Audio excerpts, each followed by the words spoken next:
ദൈവനാമത്തിന് മഹത്വമുണ്ടായിരിക്കട്ടെ. Bible byte എന്ന ഈ തിരുവചന കൂട്ടായ്മയിലേക്ക് ഏവർക്കും സ്വാഗതം. ഇന്നത്തെ നമ്മുടെ വായന ഭാഗം യിരെമ്യാ പ്രവചനം 24 മുതൽ 26 വരെയുള്ള അധ്യായങ്ങളാകുന്നു. ഇന്നത്തെ ചിന്തയ്ക്കായി വിശുദ്ധ ലൂക്കോസ് എഴുതിയ സുവിശേഷം 6-ാം അധ്യായം 13-ാം വാക്യം.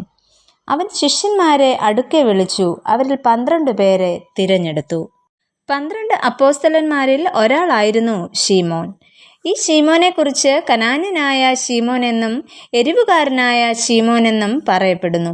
യഹൂദ മതത്തിലെ വിവിധ കക്ഷികളെപ്പോലെ, അതായത് പരീശന്മാർ, സദൂക്യർ, ഇക്കൂട്ടരെ പോലെ ഒരു വിഭാഗക്കാരായിരുന്നു എരിവുകാർ. ഇവർ മതതീക്ഷ്ണതയുള്ളവരും വിപ്ലവകാരികളും ആയിരുന്നു. ജീവൻ കൊടുത്തും യഹൂദ മതത്തിന്റെ പരിപാവനത കാത്തു സൂക്ഷിക്കുന്നതിന് തയ്യാറായവരായിരുന്നു എരിവുകാർ. ഇവർ റോമിന്റെ ആധിപത്യത്തെ ദൈവത്തിന്റെ പരമാധികാരത്തിന്റെ നിഷേധമായി കണക്കാക്കിയിരുന്നു. എന്നാൽ രാഷ്ട്രീയമായി 2 ധ്രുവങ്ങളിലായി നിന്നിരുന്ന ചുങ്കക്കാരനെയും എരിവുകാരനെയും യേശു കർത്താവ് തന്റെ ശിഷ്യഗണത്തിൽ ചേർത്തു എന്നത് നാം പ്രത്യേകം മനസ്സിലാക്കേണ്ട ഒരു വസ്തുതയാണ്.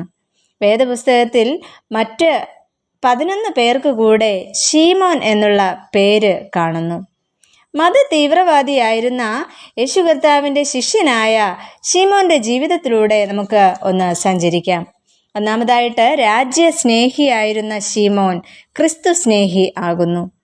എരിവുകാർ സ്വരാജ്യ സ്നേഹികളും സ്വാതന്ത്ര്യ മോഹികളുമായിരുന്നു.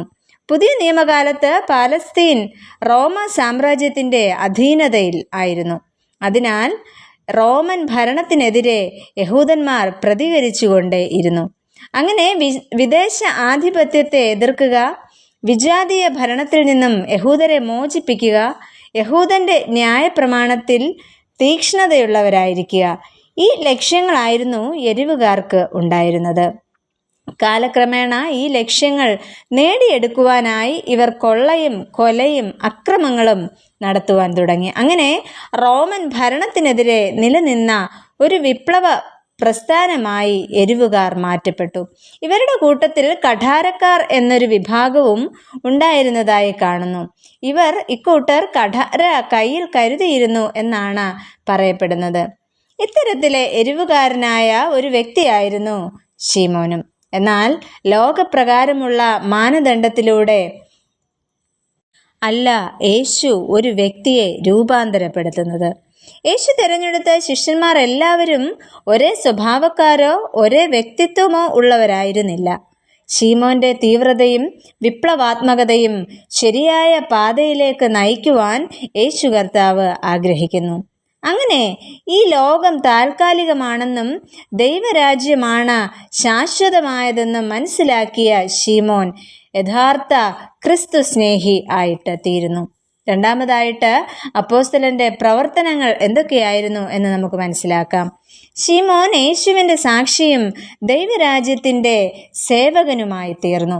യേശുവിൻ്റെ അറസ്റ്റും റോമാക്കാരുടെ ക്രൂരതയിലും യഹൂദന്മാരുടെ നീതിരഹിതമായ ഇടപാടുകളിലുമെല്ലാം ശീമോൻ സൗമ്യനായി സഹിഷ്ണുത പാലിക്കുകയാണ് ഉണ്ടായത്. തുടർന്ന് പേർഷ്യ, ബ്രിട്ടൻ, ആഫ്രിക്ക, ഈജിപ്റ്റ് തുടങ്ങിയ രാജ്യങ്ങളിൽ സുവിശേഷ പ്രവർത്തനങ്ങൾ നടത്തുകയും ചെയ്തു. അതിനുശേഷം യെരുശലേമിലെ യഹൂദന്മാർ ശീമോന്റെ സുവിശേഷ പ്രവർത്തനങ്ങളിൽ രോഷാകുലരാകുകയും ക്രൂശിൽ തറച്ച് വേദന കൊണ്ട് പിടഞ്ഞ് പ്രാണൻ വിടുന്നതുവരെ ക്രൂശിൽ കിടന്നു എന്നും പറയപ്പെടുന്നു. മാത്രമല്ല, അക്രമികളായ ജനങ്ങൾ അപ്പോസ്തലനെ കല്ലെറിയുകയും തുടർന്ന് അവർ കഷ്ണം കഷ്ണമായി വെട്ടി നുറുക്കുകയും അങ്ങനെ രക്തസാക്ഷിത്വം വരിച്ചതായും കാണുന്നു. ഈ അപ്പോസ്തല ചിഹ്നം വിശുദ്ധ വേദപുസ്തകവും അതിൻ്റെ പുറത്തെ ഒരു മത്സ്യവും ആണ്. പ്രിയമുള്ളവരെ, സമരവീര്യവും വിപ്ലവാത്മകമായ തീവ്രതയും സുവിശേഷ വ്യാപനത്തിനായി മാറ്റിയിട്ട് സൗമ്യതയുടെയും സഹിഷ്ണുതയുടെയും പര്യായമായി മാറിയ അപ്പോസ്തലനായ ശീമോൻ ഇന്നും നമുക്ക് ഒരു ഉത്തമ മാതൃകയാണ്. നമുക്ക് പ്രാർത്ഥിക്കാം. പ്രിയ കർത്താവേ, ഞങ്ങളിലെ എല്ലാ കഴിവുകളും അനുഗ്രഹങ്ങളും സുവിശേഷ വ്യാപനത്തിനായി ഉപയോഗിക്കുവാൻ സഹായിക്കണമേ. ആമേൻ.